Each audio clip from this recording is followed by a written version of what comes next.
لیکن کہنے کا طریقہ بھی قولوا للناس حسنا، لوگوں سے اچھے طریقے سے کہو، اور اس اچھے طریقے کی وضاحت اللہ نے خود کیا ہے دوسرے مقام پر، قولوا لینا، کہو نرم بات۔ یہ حضرت موسیٰ اور ہارون کو جب بھیجا فرعون کے پاس تو اللہ نے حکم دیا فقولا لہ قولا لینا، تو نرم انداز سے، حالانکہ دونوں پیغمبر ہیں اور پیغمبر سے زیادہ اچھی اور سچی بات کسی کی نہیں ہو سکتی، ان سے زیادہ لہجہ کسی کا اچھا نہیں ہو سکتا، ان کو بھی یہ حکم ہے کہ تم دونوں نرم بات کہو۔ اس کا فائدہ شاید یہ ہو لعلہ یتذکر او یخشی، یا تو وہ نصیحت قبول کر لے گا یا کم سے کم ڈرے گا۔ یہ دو پیغمبروں کو خطاب ہے۔ خود نبی صلی اللہ علیہ وسلم کے وصف امتیازی کے طور پر اللہ نے فرمایا 4 پارہ آل عمران میں، فبما رحمت من اللہ لنت لہم، اللہ کے رحمت سے آپ ان کے حق میں نرم ہیں۔ لنتا اسی لین سے بنا ہے، اگر آپ نرم ان کے حق میں نہ ہوتے تو آپ سے یہ قریب نہ ہوتے، وحشی پورے بگڑ جاتے، لنفضوا من حولک۔ تو اس قسم کی آیتیں بے شمار ہیں اور بہت سی احادیث ہیں جس میں کہا گیا ہے بات حق ہو لیکن لہجہ بھی سچ اور اچھا ہو، نرم بات کہو۔ ایک مفہوم اس کا یہ بھی ہے قولوا للناس حسنا کا، کہ جب لوگوں سے کوئی بات کہو تو بات اچھی ہونے کے ساتھ لہجہ بھی اچھا ہو اور وقت بھی اس کا مناسب ہو، بے وقت نہیں، یہ بھی حسنہ میں داخل ہے۔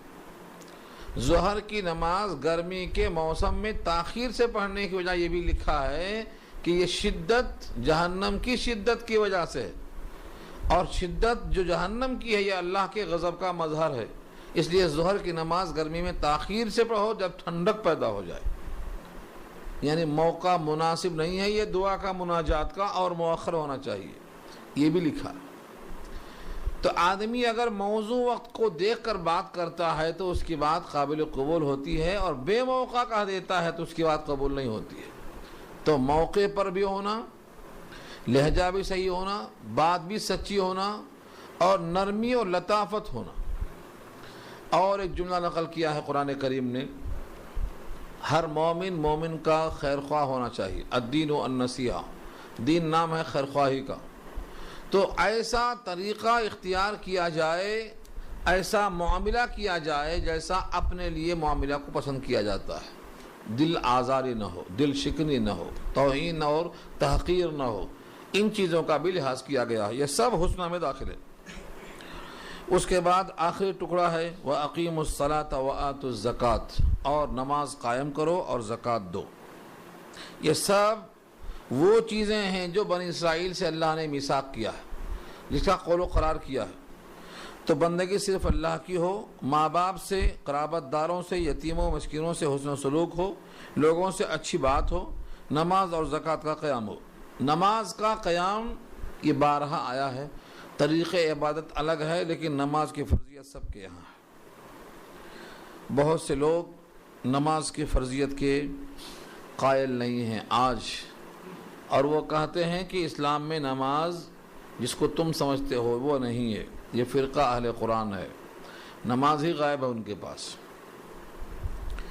اور آتوا الزکاۃ، زکوٰۃ دیتے رہو 2.5%، جو مال ضرورت اصلیہ سے زائد ہو اور اس پر 1 سال گزر چکا ہو، چاہے وہ کسی شکل میں ہو، مٹی کی شکل میں ہو، اس پر زکوٰۃ واجب ہے 2.5%۔ ہر وہ مال جو آپ کی ضرورت اصلیہ سے فاضل ہو، اس پر 1 سال گزر چکا ہو، اگر وہ تجارت کے واسطے ہے تو خاص طور سے اس پر واجب ہے۔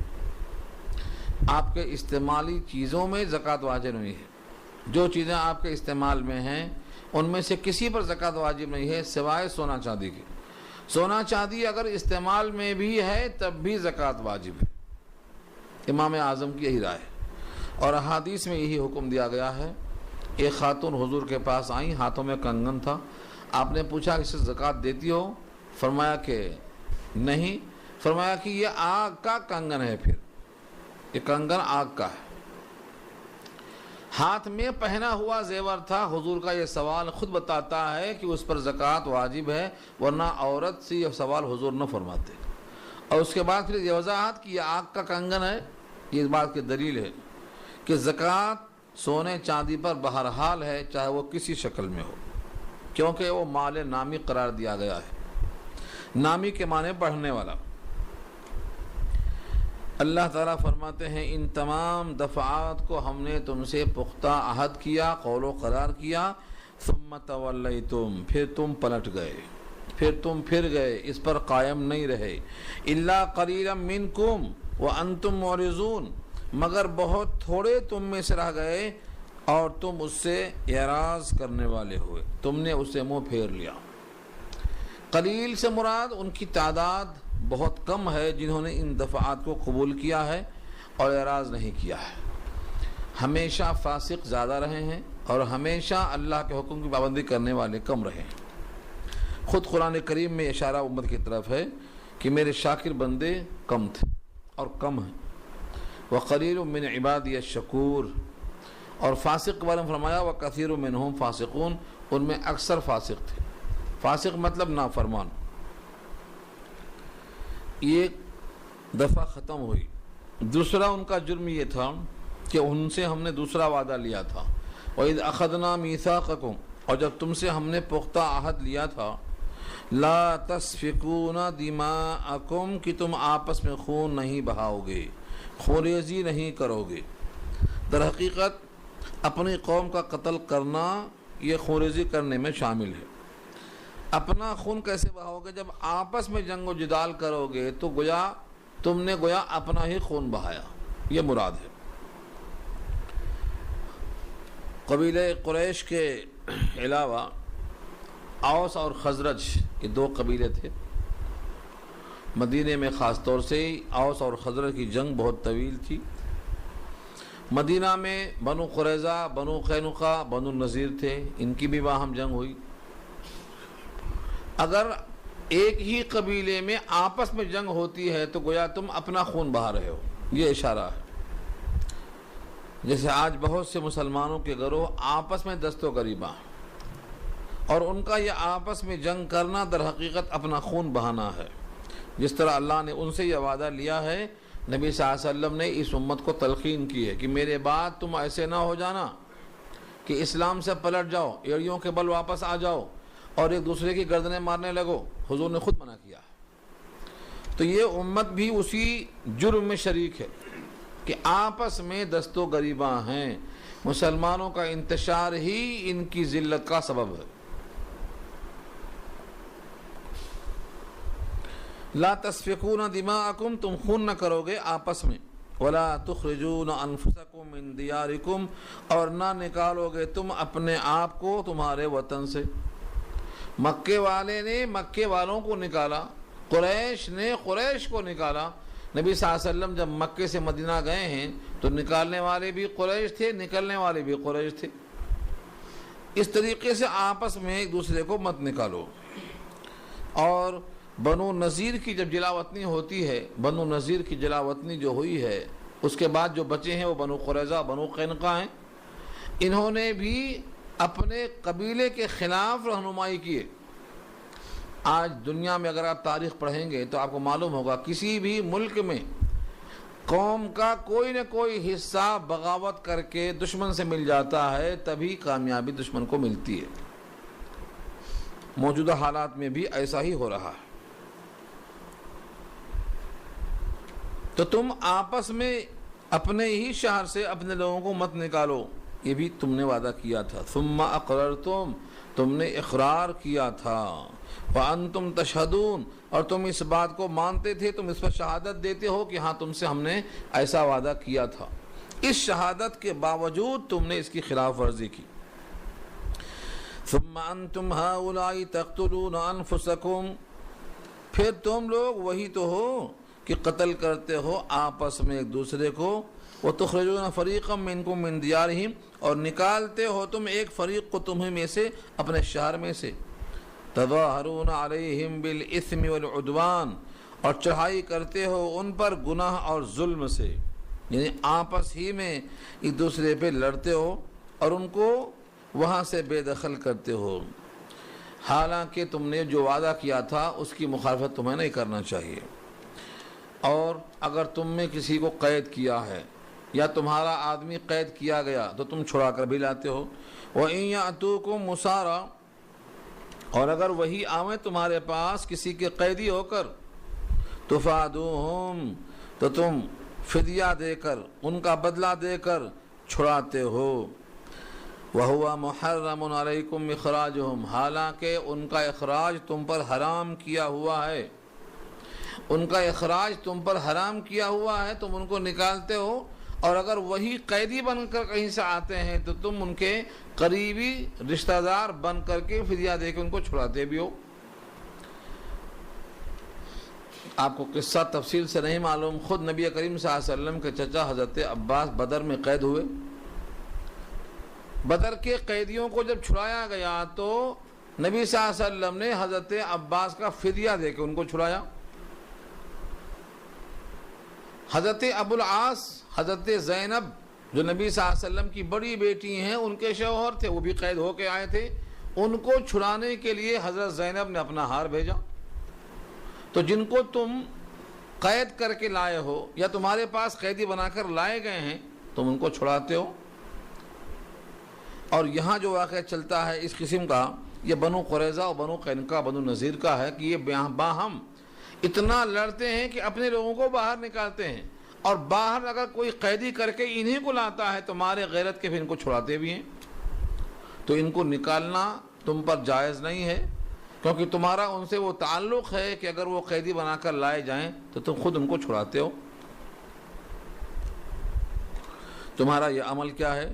تظاہرون علیہم بالإثم والعدوان، یہ زیادتی کا مظہر ہے۔ ان تمام کے بعد آخر میں خلاصہ اس کا یہ پیش کیا کہ گویا تم نے خداوند قدوس کے بعض احکام کو مانا اور بعض کو رد کر دیا۔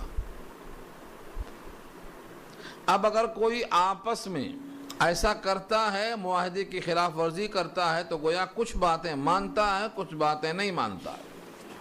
اس لیے فرمایا افتؤمنون ببعض الکتاب وتکفرون ببعض، کیا تم بعض کتاب پر ایمان رکھتے ہو اور بعض کتاب پر کفر کرتے ہو، یعنی کتاب کا بعض حصہ قابل یقین اور بعض حصہ قابل انکار سمجھتے ہو۔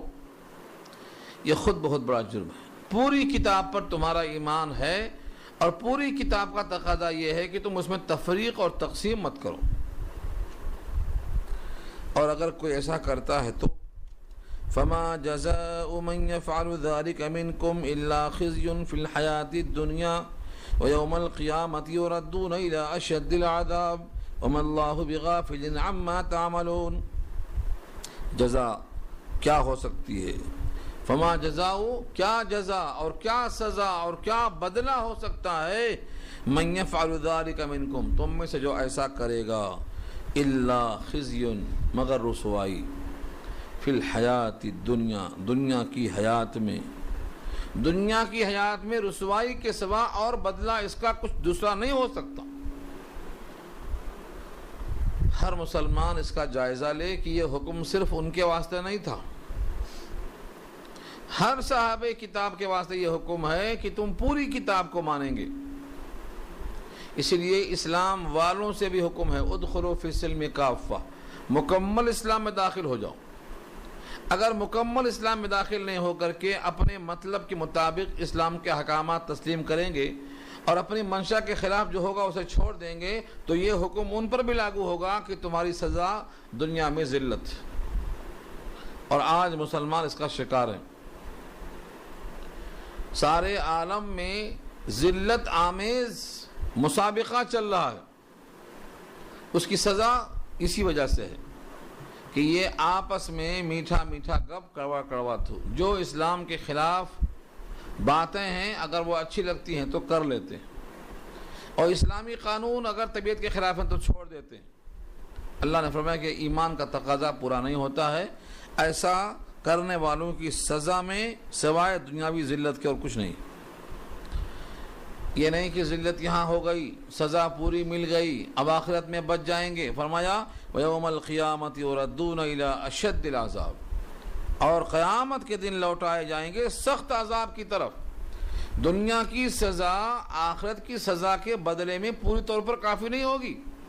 گویا اللہ نے آدھے کتاب پر ایمان اور بعض کتاب کا انکار، اس کی سزا دو جہان میں دیا، یہاں رسوائی وہاں سخت عذاب۔ اور یہ ہر اہل کتاب کے لیے ہے، چاہے کتاب تورات ہو یا انجیل یا زبور یا قرآن۔ جس طرح سورہ مائدہ میں آیا ہے یا اہل الکتاب لستم علی شیء حتی تقیموا التوراۃ والانجیل، اے کتاب والے تم کچھ نہیں ہو جب تک انجیل پر اور جب تک تورات پر تم قائم نہ ہو۔ ان کی کوئی خاصیت نہیں تھی، جیسے ان کو تورات دی گئی تھی ان کو تورات پہ قائم ہونا مطلوب تھا، جن کو انجیل دی گئی تھی ان کا انجیل پہ قائم ہونا مطلوب تھا، ایسے جن کو قرآن دی گئی ہے ان کا قرآن پہ قائم ہونا مطلوب ہے۔ اگر وہ کچھ مانے کچھ چھوڑیں تو مجرم، تو یہ قرآن کو اگر چھوڑیں اور کچھ مانے تو کیوں مجرم نہیں؟ یہ اللہ کا انصاف نہیں ہوگا۔ اللہ نے واضح کر دیا ہے پوری کتاب مطلوب ہے، اس میں سے کچھ مانیں کچھ چھوڑیں تو وہی سزا ان کی بھی ہے، یہی آپ کی بھی ہے، دنیا میں رسوائی، آخرت میں سخت عذاب۔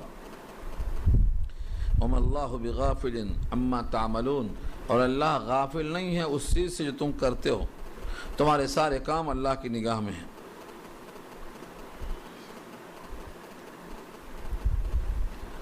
خلاصہ کلام کیا نکلا؟ پوری آیات پر انسان کی نگاہ ہو، احکام خداوندی پر عمل کا کم سے کم جذبہ ہو۔ ایک عاجزی بندہ پیش کر سکتا ہے کہ پورے احکام ہمیں نہیں معلوم، پورے احکامات بہت زیادہ ہیں، یہ ہم کو نہیں معلوم۔ تو معلوم نہیں ہے، جتنا معلوم ہے اس نیت سے معلوم ہونا چاہیے کہ اس پر ہمیں عمل کرنا ہے۔ جان بوجھ کر جو معلوم ہو چکا ہے اس میں مخالفت اگر نہیں کیا تو اس سے اندازہ قائم ہوگا کہ ہاں جذبہ ماننے کا ہے، یہ بھی اللہ کے ہاں قابل قدر ہے۔ اگر جان بوجھ کے بندہ مخالفت کرتا ہے، خواہشات کی اتباع کرتا ہے تو وہ اسی جرم کا مرتکب مانا جائے گا۔ وَمَا اللَّهُ بِغَافِلٍ عَمَّا تَعْمَلُونَ، تم جو کچھ کرتے ہو اللہ غافل نہیں ہے۔ یعنی کوئی سمجھتا یہ ہے کہ اللہ ہیں ہی نہیں، ایک فرقہ تو بولتا ہے اللہ ہے ہی نہیں، ان کا علم ہے خالی۔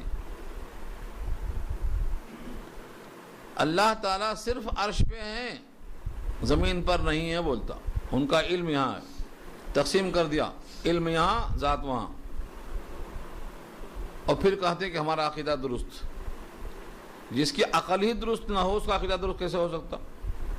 دنیا کا کوئی عقل مند نہیں مان سکتا ہے کہ صفت اپنے موصوف سے الگ ہو سکتی ہے۔ دنیا کا کوئی عقل مند انسان یہ فیصلہ نہیں کر سکتا ہے کہ صفت اپنے موصوف سے الگ ہو سکتی ہے۔ صفت کہتے ہیں جو خود سے نہ رہے، موصوف کے تابع رہے۔ جیسے آدمی کا گورا ہونا، آدمی کا کالا ہونا، آدمی کا لمبا ہونا، آدمی کا سخی ہونا، آدمی کا بہادر ہونا، یہ سب اس کی صفات ہیں۔ کیا یہ صفتیں اس سے الگ ہو سکتی ہیں؟ آدمی کا زندہ ہونا، اس کی حیات ہے یہ، اگر حیات الگ کر دیا تو موت۔ تو جو اللہ کے صفت کو اللہ کی ذات سے الگ الگ کر کے مانتا ہو اس کی عقل ہی قابل تسلیم نہیں، یہ عقل ہی نہ محال۔ تو اللہ تعالیٰ بندوں سے غافل نہیں ہے۔ اللہ فرماتے ہیں ہم تمہاری شہ رگ سے بھی زیادہ قریب ہیں، جب تم پکارتے ہو تو ہم تمہاری بات کو سنتے ہیں، تم کو بھی ہماری بات ماننا چاہیے۔ اجیب دعوت الداعی اذا دعان، جب بھی کوئی پکارنے والا پکارتا ہے تو ہم اجیب دعوت قبول کرتے ہیں۔ فلیستجیبوا لی ولیؤمنوا بی، چاہیے کہ تم لوگ بھی میری بات قبول کرو اور مجھ پر ایمان لاؤ۔ جب میں تمہارے واسطے ہر موقع پر تیار ہوں تو تم کو میری بات ماننا چاہیے۔ اس لیے کہا تم سے اللہ غافل نہیں ہے۔ آگے فرمایا کہ دنیا کی حیات کو جو خریدتے ہیں آخرت کے بدلے میں، قیامت میں ان کے عذاب میں تخفیف نہیں ہوگی اور نہ وہ مدد کیے جائیں گے۔ کیسا خریدتے ہیں؟ اولئک الذین اشتروا الحیات الدنیا بالآخرہ، بالآخرہ میں جو بے ہے یہ عوض میں ہے، بالآخرہ آخرت کے بدلے کیا خریدتے ہیں؟ دنیا کی حیات، دنیا کی حیات میں مزہ چاہیے، آخرت جائے چولے بھاڑ میں، یہ ہے مطلب خریدنے کا۔ کسی کی دنیا بنانے کے لیے اپنی آخرت خراب کرنا، یہ یہاں مراد ہے، یا اپنی ہی دنیا کو لذتوں سے معمور اور بھرپور کرنے کے لیے آخرت کو تباہ کرنا۔ کتنے لوگ ہیں رشوت لینے والا کیا سمجھ کے لیتا ہے؟ دنیا میں رشوت لینے والا کیا سمجھ کے لیتا ہے؟ رشوت کہ میری دنیا آباد ہو رہی ہے، مگر اس رشوت کی وجہ سے اس کو جہنم قائم ہو رہی ہے، کیونکہ حدیث میں اللہ کے رسول کا اعلان ہے الراشی والمرتشی کلاہما فی النار، دونوں جہنم میں۔ لیکن یہاں رشوت بند نہ کرنے والا کیا سمجھ کے لیتا ہے کہ میں اس سے دنیا کی خوشحالی حاصل کروں گا۔ یہ کیا ہے؟ آخرت کے بدلے میں لینا ہے۔ ہر وہ مال جو مال حرام ہے اس سے خوشحالی دنیا کی جو آئے گی وہ آخرت کو بیچنا ہے، آخرت کے بدلے میں دنیا کو حاصل کرنا ہے۔ کوئی ایک چیز نہیں، رشوت ہو، سود ہو، جھوٹ بول کے کمانا ہو۔ فرمایا کہ اگر کوئی آدمی جھوٹ بول کے کماتا ہے، مثال دیا ہے حدیث میں، عصر کے بعد راستے میں کھڑا ہے، سامان بیچ رہا ہے، بولتا ہے مجھے اس کے 20 روپے مل رہے تھے، اب 18 ہی دے دو، حالانکہ اس کو 20 نہیں مل رہے تھے، 18 بھی نہیں مل رہے تھے، 15 بھی نہیں مل رہے تھے، جھوٹ بول کے بولتا ہے تاکہ لوگ کہیں کہ دن ڈوب رہا ہے، بیچارہ سچ بول رہا ہے، نہیں دیا ہوگا امید پہ بڑھنے کی، اب تو پریشان حال ہے، چلو لے لو۔ فرمایا ایسا جھوٹ بول کے بیچنے والا حلال نہیں کھا رہا ہے، حرام کھا رہا۔ ایک صاحب کے گیہوں کے تھیلے میں اوپر سے اچھا گیہوں تھا، نیچے ڈالا ہاتھ تو نمی تھی، آپ نے کہا من غش فلیس منا، جو ہم میں سے جو دھوکہ دینے والا شخص ایسا ہو وہ ہم میں سے نہیں ہوتا۔ حضور کے گروہ میں رہنے والا ایسا دھوکے باز نہیں ہو سکتا۔ ہم میں سے نہیں کا مطلب حضور کے اتباع کرنے والوں میں نہیں۔ یہ چند چیزیں آپ اس پر قیاس کیجیے، جتنی بھی چیزوں سے آخرت تباہ ہوتی ہے، اگر ان کے ذریعے سے آپ دنیا کما رہے ہیں تو آپ آخرت کو بیچ رہے ہیں اور دنیا کو خرید رہے ہیں۔ حالانکہ لوگوں کو یہ نہیں معلوم ہے کہ دنیا فانی ہے، یہاں کے عیش بھی فانی ہے، یہاں کی حیات بھی فانی ہے۔ آخرت کی چیز ہمیشہ کا رہنے والی ہے، دائمی ہے، اور وہاں کی فرحت کبھی چھینی نہیں جائے گی۔ کوئی اگر تنکا دیتا ہے اور تم سے پھول لیتا ہے اور تم نے ایسا کر لیا تو تم نے گھاٹے کا سودا کیا۔ تنکا لیا اور پھول دے دیا، پھول کے بدلے تنکا، تو آخرت ہماری اگر چلی جائے اس کے بدلے دنیا ہم حاصل کرتے ہیں تو تنکا لے رہے ہیں۔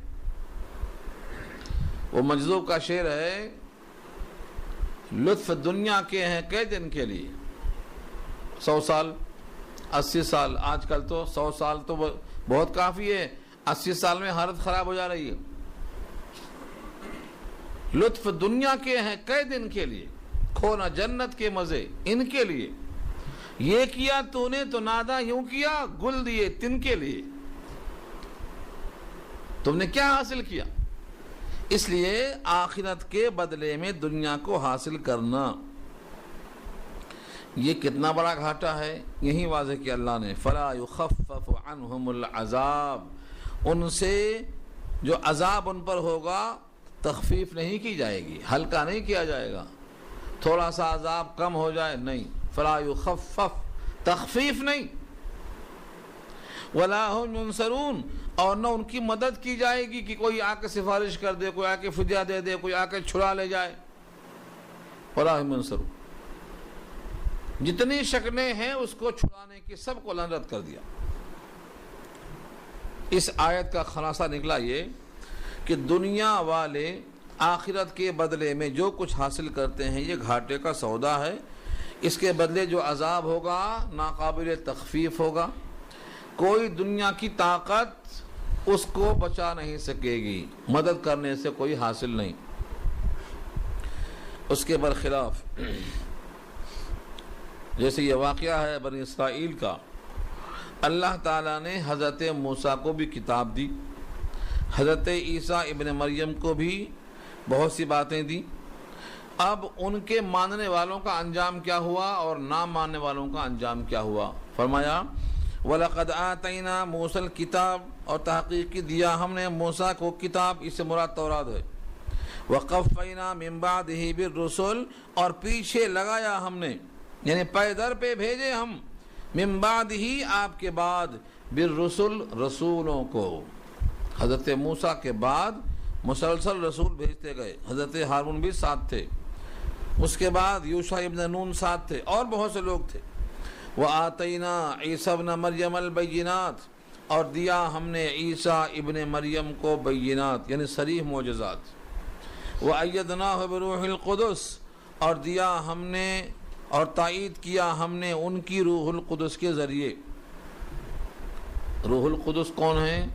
روح نام ہے جبریل کا، ان کا اصلی نام ہے جبریل، اور روح ان کا صفاتی نام بھی نہیں ہے۔ جب سے انہوں نے روح کو پہنچایا ہے تب سے وہ روح الامین بنے،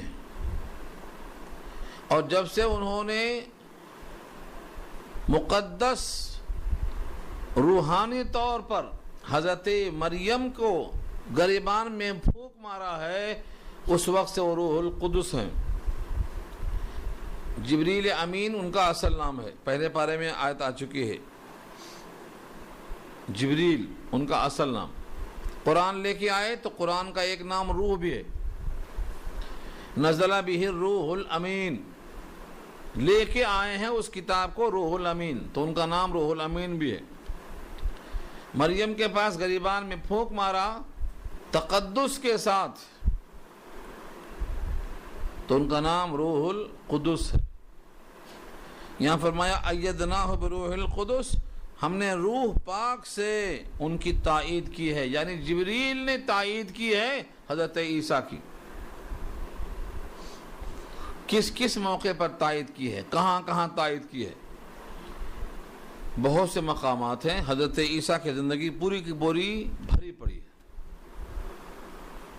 حضرت عیسیٰ کو اٹھا لیا گیا، اس اٹھانے میں بھی ان کی تائید ہے۔ عیسیٰ کی شکل دوسرے کو دے دی گئی، اس کو لوگوں نے قتل کر کے خوشی منائی، شباہت کو تبدیل کرنے میں بھی ان کی تائید ہے۔ حضرت جبریل کو روح الامین بھی کہا گیا، روح القدس بھی کہا گیا۔ روح القدس اور روح الامین اور جبریل، نبی صلی اللہ علیہ وسلم کبھی کبھی نیچے بیٹھ کے ممبر کے نیچے حسان کو بٹھاتے تھے اوپر ممبر پہ۔ حسان بن ثابت جب نبی کے شان میں اشعار پڑھتے تھے تو نبی صلی اللہ علیہ وسلم خوش ہو کے فرماتے تھے اللہم ایدہ بروح القدس، اے اللہ ان کو طاقت پہنچا روح القدس کے ذریعے، کیونکہ وہ نبی کی طرف سے شعر میں کافروں کو جواب دیا کرتے تھے۔ حسان کہتے تھے مجھے آپ اجازت دیجئے، میں آپ کی جو بھی باتیں وہ حجوں کی کرتے ہیں، برائی کی کرتے ہیں، میں اس کو جواب دوں گا۔ حضور نے کہا میں بھی قریش ہوں، وہ بھی قریش ہیں، تم اگر برائی کریں گے قریش کی تو میں بھی رپس میں آؤں گا۔ انہوں نے کہا میں آپ کو ایسا نکالوں گا اس میں سے جیسے آٹے سے بال نکالا جاتا ہے، پورا کا پورا نکل جاتا ہے۔ میں ان کی حجوں کروں گا، اس میں سے آپ کو ایسا نکالوں گا جیسے بال نکالا جاتا ہے۔ تو اس واسطے وہ اشعار میں نبی کے اوپر جو اعتراضات کرتے تھے کفار قریش، اس کا جواب دیتے تھے۔ تو نبی خوش ہو کر کے تائید میں فرماتے اللہم ایدہ بروح القدس۔ تو یہ روح القدس کون ہے؟ جبریل ہے۔ تو موسیٰ کو کتاب دی، ان کے بعد رسول بھیجے، عیسیٰ ابن مریم کو کتاب دیا، ان کی تقویت پہنچایا، اور لوگوں کا یہ حال تھا افکلما جاءکم رسول، کیا پس جب جب لائے تمہارے پاس رسول، جاءکم کے بعد جب صلہ با آئے تو لانا، جاءکم رسول، جاءکم رسول تمہارے پاس رسول آئے اور لائے، کیا لائے؟ بما لا تہوا انفسکم، ایسے احکامات لائے تمہارے جیوں کو وہ اچھے نہ لگے۔ لا تہوا انفسکم، تمہارے جیوں کو وہ پسند نہ آئے، تو تم نے کیا کیا؟ استکبرتم، تکبر کیا، یعنی خود کو بڑا سمجھا اس حکم کے مقابلے میں۔ ففریقا کذبتم وفریقا تقتلون، پھر ایک جماعت کو جھٹلایا تم نے اور ایک جماعت کو تم نے قتل کر ڈالا، یعنی سچ بولنے والوں کی تکذیب کیا اور جن پر غصہ آیا ان کو قتل بھی کر ڈالا۔ یہ تمہارا عمل تھا۔ سابقہ تمام نبیوں میں سے 2 کا نام لیا، ان پر جو احکامات، معجزات، بینات، تائیدات آئے ان کا تذکرہ کیا، اور ان جنرل فرمایا جتنے بھی نبی آئے تمہاری مرضی کے خلاف احکامات لائے تو تم نے اس کو تسلیم نہیں کیا، تم نے ہمیشہ اپنی خواہش کو دیکھا، مرضی کے خلاف ہوا تو تم نے تکذیب کر دیا، اور زیادہ غصہ آیا تو قتل کر دیا۔ اور اس قتل کے موقع پر اور تکذیب کے موقع پر کہا کہتے وقالوا قلوبنا غلف، اور کہتے کہ ہمارے دلوں پر تو غلاف ہے۔ قالوا قلوبنا غلف، ہمارے قلوب پر غلف ہے۔ غلف کہتے ہیں غلاف کو، غلاف غلف ایک ہی چیز ہے۔ ہمارے دل کسی غلاف میں ہیں، تمہاری بات ہمارے دل میں نہیں آ رہی۔ اللہ فرماتے ہیں دل غلاف میں نہیں ہے، ان پر اللہ کی لعنت ہے، اس لیے حق نہیں کھل رہا ہے دل پہ۔ بل لعنہم اللہ، بلکہ اللہ نے ان پر لعنت کی ہے۔ لعنت کہتے ہیں رحمت سے دور ہونا، رحمت کی ضد ہے لعنت۔ رحمت محبت میں ہوتی ہے اور لعنت غضب میں ہوتی ہے۔ مقام لعنت جہنم ہے، مقام رحمت جنت ہے۔ ان پر اللہ کی لعنت ہے، کیوں؟ بکفرہم، ان کے کفر کی وجہ سے، اس وجہ سے ان کے بات دل میں نہیں اترتی ہے، اور یوں کہتے ہیں کہ ہمارے دل پر غلاف ہے۔ غلاف نہیں ہے، لعنت ہے۔ ہاں، غلاف اگر لعنت کا ہے تو تسلیم، اس دل پہ اگر غلاف لعنت کا ہے تو یہ بات درست ہو سکتی ہے، لیکن یہ غلاف ایسا نہیں ہے جس کو ہم نے عام غلاف سمجھا ہے، اس پر خدا کی مار ہے۔ فَقَلِيلًا مَا يُؤْمِنُونَ، سو بہت کم ہے جو ایمان لاتے ہیں، ایمان لانے والے اس میں بہت کم ہیں۔ چنانچہ آپ کو معلوم ہے نبی صلی اللہ علیہ وسلم کی پیشن گوئی کے مطابق اگر 10 یہودی ایمان لے آتے تو پورے آ جاتے، لیکن 10 میں سے سرداروں میں سے صرف 2 ایمان لائے، 8 نہیں لائے، تو کیا ہوا؟ بہت تھوڑے ہیں جو ایمان لانے والے ہیں۔ 10 میں سے 2 ہیں تو کیا ہوا؟ تعداد ان کی بہت کم ہوئی۔ وَلَمَّا جَاءَهُمْ كِتَابٌ مِّنْ عِنْدِ اللَّهِ مُصَدِّقٌ لِّمَا مَعَهُمْ، اور جب آئی ان کے پاس کوئی کتاب اللہ کی طرف سے، جبکہ وہ کتاب تصدیق کرنے والی ہے اس کتاب کی جو ان کے ساتھ پہلے سے موجود ہے۔ مثلا تورات موجود ہے ان کے پاس، تو یہ کتاب تورات کی تصدیق کرتی ہے۔ ان کے پاس انجیل ہے تو یہ کتاب انجیل کی تصدیق کرتی ہے۔ ان کے پاس زبور ہے تو یہ کتاب زبور کی تصدیق کرتی ہے۔ ان کے پاس کوئی اور کتاب ہے، صحف ابراہیم ہے، صحف ادریس ہے، صحف شیش ہے، صحف موسیٰ ہے، کچھ بھی ان کے پاس ہے۔ سابقہ تمام کتابوں کی یہ کتاب مخالفت نہیں کرتی بلکہ تصدیق کرتی ہے۔ تو ایک تو وجہ بتا دیا کہ جب کتاب تمہارے کتاب کی تصدیق کر رہی ہے تو تمہیں انکار کے بجائے ماننا چاہیے، ایک وجہ تو یہ ہے۔ اور دوسری وجہ بتا رہے ہیں وَكَانُوا مِن قَبْلِ يَسْتَفْتِحُونَ عَلَى الَّذِينَ كَفَرُوا، اور اس سے پہلے وہ فتح مانگا کرتے تھے کافروں کے خلاف۔ کیسے؟ یا اللہ سید الانبیاء جو آنے والے ہیں ان کے طفیل میں ہمیں کافروں پر فتح نصیب فرما، آنے والے نبی کی برکت سے۔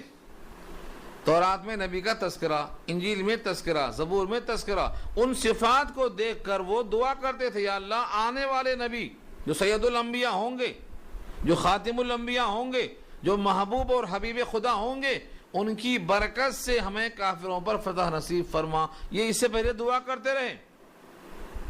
وَكَانُوا مِن قَبْلُ يَسْتَفْتِحُونَ، اور اس سے پہلے سے وہ فتح مانگتے تھے ان کافروں پر۔ لیکن جب وہ رسول تشریف لے آئے اور جو علامتیں تورات میں تھیں ان علامتوں کے ساتھ تشریف لائے، ایسا نہیں، پوری علامتیں تھیں، انہی علامتوں کو دیکھ کر کچھ یہودی ایمان میں آئے تھے. عبداللہ بن سلام بھی وہی دیکھ کے آئے تھے. کعب احبار بھی وہی دیکھ کے آئے تھے. جو علامتیں بتائی گئی تھیں سید الانبیاء ایسے ہوں گے، آپ کا حلیہ یہ ہے، آپ کے شہر کا حلیہ اور نقشہ اور جغرافیہ یہ ہے، اور آپ کی عادت یہ ہوگی. یہ تمام صفتیں پائی گئی. میں نے سنایا تھا اس سے پہلے درس میں، جیسا وہ صفات دیکھ چکے تھے ویسے ہی صفات کے حامل جب تشریف لے آئے، فلما جاءہم ما عرفوا کفروا بہ، پھر جب پہنچے ان کو، جب آپ تشریف لے آئے اور انہوں نے ان کو خوب اچھی طرح سے پہچان رکھا تھا علامتوں کو دیکھ کر، کفروا بہ، تو انکار کر بیٹھے. آپ کی برکت سے دعا مانگتے تھے، آپ کی علامت کو دیکھ کر پہچان چکے تھے، پھر انکار کرنے کی وجہ کیا ہو سکتی ہے؟ ہاں، ایک وجہ ہو سکتی ہے جو احادیث میں خود آیا ہے. ان کا گمان یہ تھا کہ وہ نبی پیدا ضرور ہوں گے لیکن وہ بنی اسماعیل میں نہیں ہوں گے بلکہ ہمارے خاندان میں ہوں گے، ہمارے خاندان میں ہوں گے. یہودی یہی کہتے تھے، ہمیں یقین ہے کہ وہ سید الانبیاء پیدا ہوں گے، علامتیں موجود ہیں، لیکن ہمارا یہ تصور نہیں تھا کہ وہ بنی اسماعیل میں پیدا ہو جائیں گے، وہ ہم میں نہیں پیدا ہوں گے، اس لیے ہم تسلیم نہیں کرتے. تو ایک تو یہ، ہاں اس سے پہلے وہ ان کی برکت سے کافروں کے خلاف فتح مانگتے تھے، اور جو کتاب آپ لائے ہیں تمام کتابوں کی تصدیق کرتی ہے، تو دو وجہ سے تو ان کو تسلیم کرنا چاہیے. اور نبی کو پہچاننے میں انہوں نے کوئی غلطی نہیں کی، ایسا پہچانا جیسے کوئی اپنے سگے بیٹے کو پہچانتا ہے. اللہ نے خود کہا یعرفونہ کما یعرفون ابناءہم، جیسا انسان اپنے بیٹوں کو پہچانتے ہیں، بھلا کوئی ایسا ہے جو اپنے بیٹے کو نہ پہچانے؟ اللہ نے یہ بھی نہیں کہا کہ جیسا اپنے باپ کو پہچانتے ہیں، اپنے ماں کو پہچانتے ہیں، کیونکہ باپ کو شروع سے بچہ نہیں دیکھ رہا ہے. باپ تو بڑا ہو چکا ہے تب بچہ پیدا ہوا ہے، تو باپ کا بچپن، باپ کی جوانی بچے سے مخفی ہے. تو یہ نہیں کہا باپ کی طرح پہچانتے ہیں، کہا بیٹے کی طرح پہچانتے ہیں، کیونکہ بیٹا ہاتھ میں پیدا ہوتا ہے، اس کے جسم کا ایک ایک جز ان کے سامنے بڑھتا ہے. تو جیسا بیٹے کو پہچانتے ایسا وہ حضور کو پہچانتے تھے. وَجَحَدُوا بِهَا وَاسْتَيْقَنَتْهَا، سورہ نمل میں کہا انکار کیا حالانکہ دل میں یقین تھا کہ یہ سچ ہیں. کیوں؟ ظلم و علوا، اپنے اوپر ظلم کرتے ہوئے اور اپنی بلندی چاہتے ہوئے. ہمارے خاندان میں پیدا ہوتے تو ہم مانتے. تو تین باتیں ہو گئیں. کتاب ان کے کتاب کی تصدیق کرتی ہے، اس کتاب میں جو علامتیں ہیں وہ علامتیں تم دیکھ چکے ہو، ان کو تم پہچان چکے ہو، ان کی برکت سے تم فتح کی دعا مانگ چکے ہو. اب تمہیں انکار کرنے کا موقع کہاں ہے؟ لیکن ہر دھرمی کا کوئی علاج نہیں. نبی صلی اللہ علیہ وسلم کی کیا کیا علامتیں تھیں تورات میں اور انجیل میں اور زبور میں، یہ تو مستقل کلام ہے. میں نے دو بتایا تھا. ایک سلمان فارسی جو فارس کے تھے، جب وہ اسلام میں آئے انہوں نے غزوہ خندق کھودنے کا موقع دیا تھا. غزوہ خندق کے موقع پر انہوں نے کیا مشورہ دیا تھا؟ ہمارے پاس فارس میں دشمن سے بچنے کے لیے خندق کھودی جاتی ہے.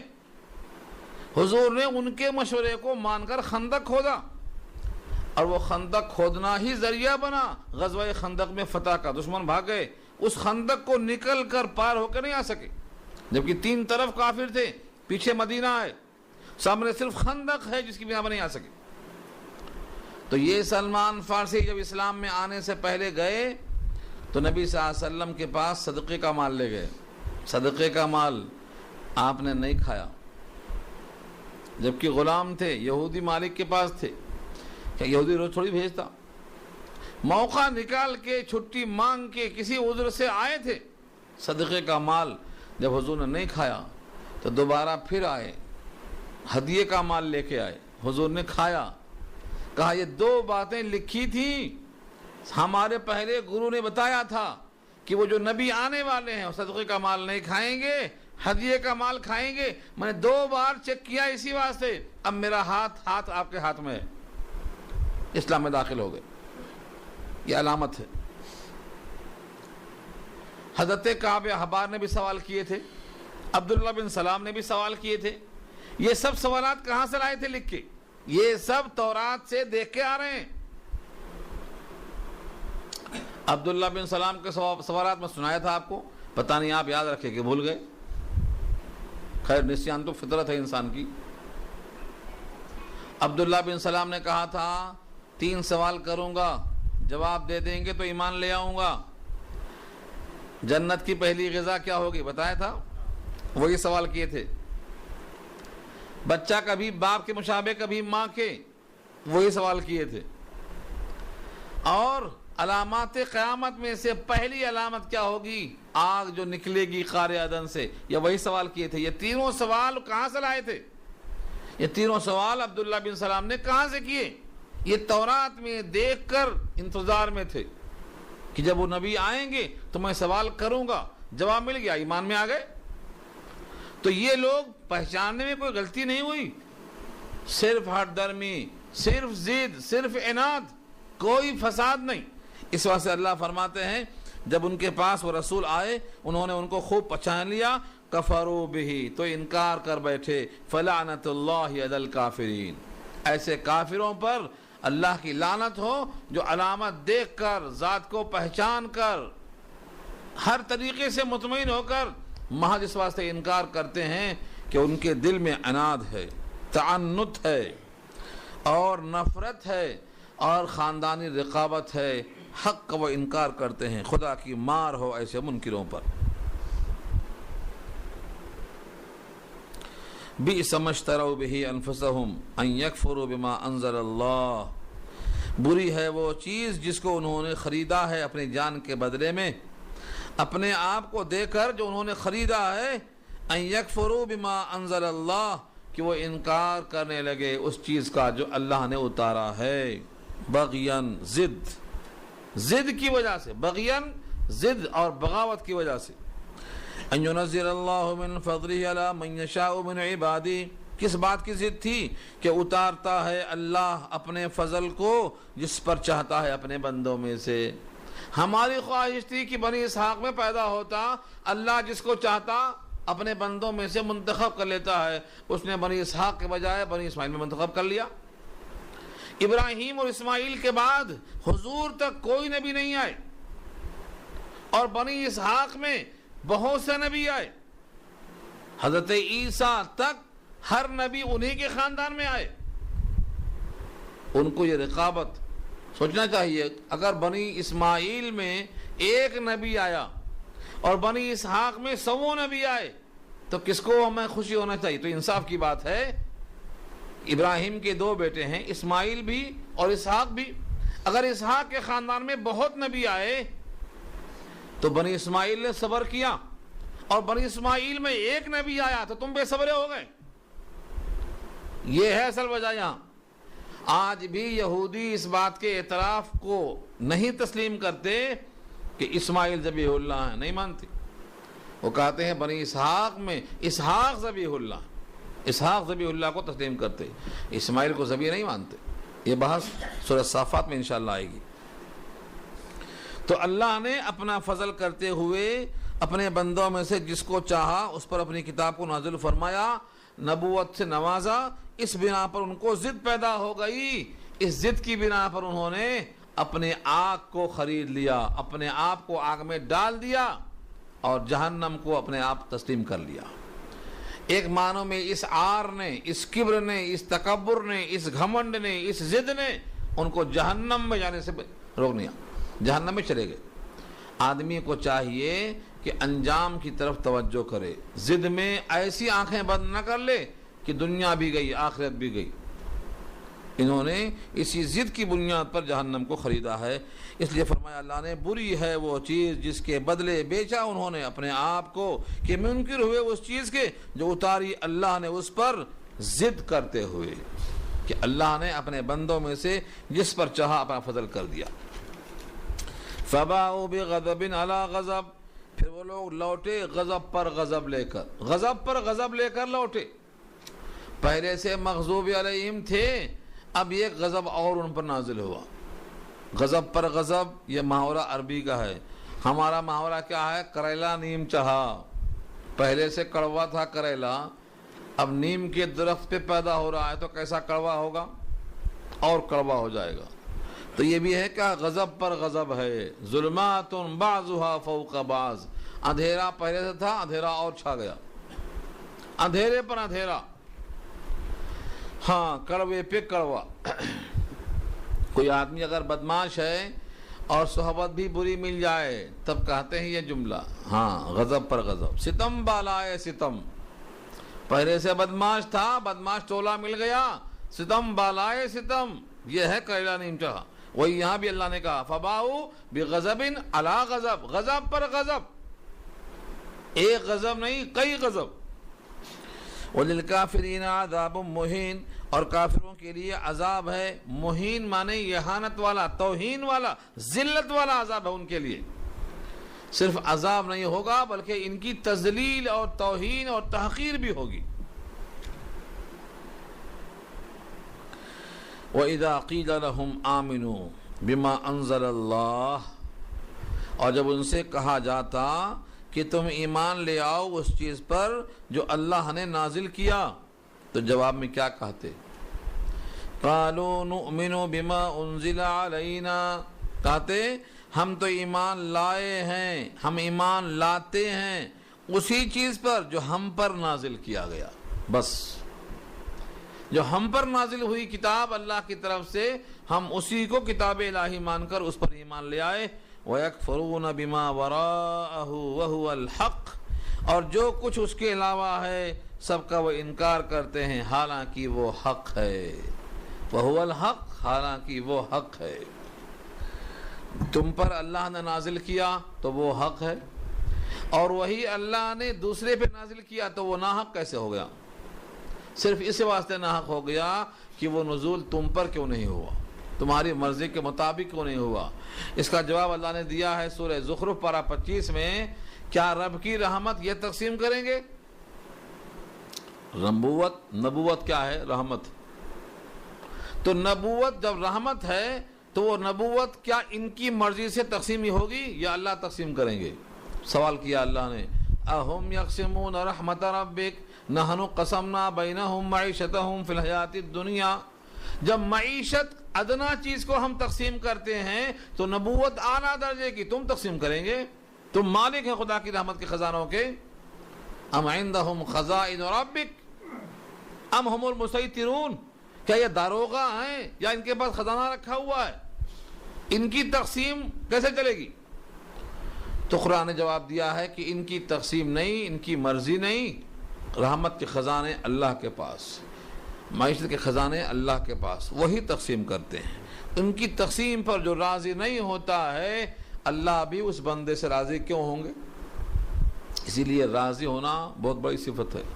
رضینا قسمت الجبار فینا لنا علم وللجہال مال فإن المال یفنی عن قریب وإن العلم باق لا یزال۔ شاعر کہتا ہے ہم جبار کی تقسیم پر راضی ہیں جو اس نے ہمارے درمیان کیا ہے۔ ہمارے لیے علم ہے اور جاہلوں کے لیے مال ہے، مال ان قریب فنا ہونے والا ہے، علم کو بقا ہے، کبھی فنا نہیں ہونے والا ہے۔ رضینا قسمت الجبار فینا لنا علم وللجہال مال فإن المال یفنی، فنا ہونے والا ہے، عن قریب وإن العلم باق لا یزال، اور علم باقی رہے گا کبھی زائل نہیں ہوگا۔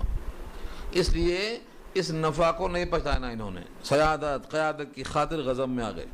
جب ان سے کہا گیا کہ ایمان لے آؤ تو کہتے ہیں جو ہم پر نازل ہوا اس پر ایمان ہے، اس کے علاوہ کا انکار ہے، حالانکہ وہ بھی حق ہے۔ اور اس حق کی دلیل تو یہ ہے کہ جس اللہ نے وہ کتاب بھیجی ہے یہ کتاب بھی بھیجی ہے، اور نمبر 2 اس کتاب میں تصدیق ہے اس کتاب کی جو تمہارے پاس موجود ہے، دونوں کا مضمون ایک ہی ہے۔ جب وہ سچ ہے تو یہ بھی سچ ہے، اور یہ غلط تو وہ بھی غلط ہے۔ وَهُوَ الْحَقُّ مُصَدِّقًا لِمَا مَعَهُمْ، اور وہ حق ہے، تصدیق کرنے والا ہے جو ان کے ساتھ کتاب موجود ہے۔ اور ایک سوال کیا اللہ نے، قُلْ فَلِمَا تَقْتُلُونَ أَنْبِيَاءَ اللَّهِ، اگر تم کہتے ہو کہ ہم ایمان لے آئے ہیں اس پر جو ہم پر نازل ہوئی، یعنی ہمارے خاندان پہ بنی اسحاق پہ نازل ہوئی، تو بھلا بتاؤ بنی اسماعیل میں تو ایک ہی نبی ہیں، سارے نبی جن کو تم نے قتل کیا ہے وہ تمہارے ہی نسب میں ہیں، تم نے قتل کیوں کیا ان کو؟ پھر اگر تم ایمان کا دعویٰ رکھتے ہو کہ جو ہم پر نازل ہوا اس پر ہمارا ایمان ہے، تو سابقہ جتنے نبی ہیں تمہارے ہی خاندان کے ہیں، تم نے انہیں قتل کیوں کر ڈالا؟ سچا جواب دو۔ قُلْ فَلِمَ تَقْتُلُونَ أَنْبِيَاءَ اللَّهِ مِنْ قَبْلِ، کہہ دیجئے اے نبی صلی اللہ علیہ وسلم، کیوں تم قتل کرتے رہے اللہ کے نبیوں کو اس سے پہلے، ان کنتم مؤمنین، اگر تم سچے مومن ہو۔ کیا جواب ہے ان کا؟ ایسا کوئی جواب نہیں۔ ایسے ان کی ہٹ درمی کا بہت دفعہ تذکرہ کیا اللہ نے۔ اب یہاں سے جو مضمون آ رہا ہے کہ اللہ نے موسیٰ کو جو کتاب دی، کتاب کے باوجود بچڑے کی پرستش کی گئی، پھر کوہ طور پہاڑ سر پہ معلق کیا گیا، پھر یہ بچڑے کی محبت میں رہ گئے، اور یہ دنیا ہی میں ہزاروں سال جینے کے خواہش مند ہیں۔ آخرت پر اگر یقین ہوتا تو یہاں ہی جینے کی تمنا کیوں کرتے؟ یہ سب مضمون آگے آ رہا ہے، مگر آپ کا ٹائم ہو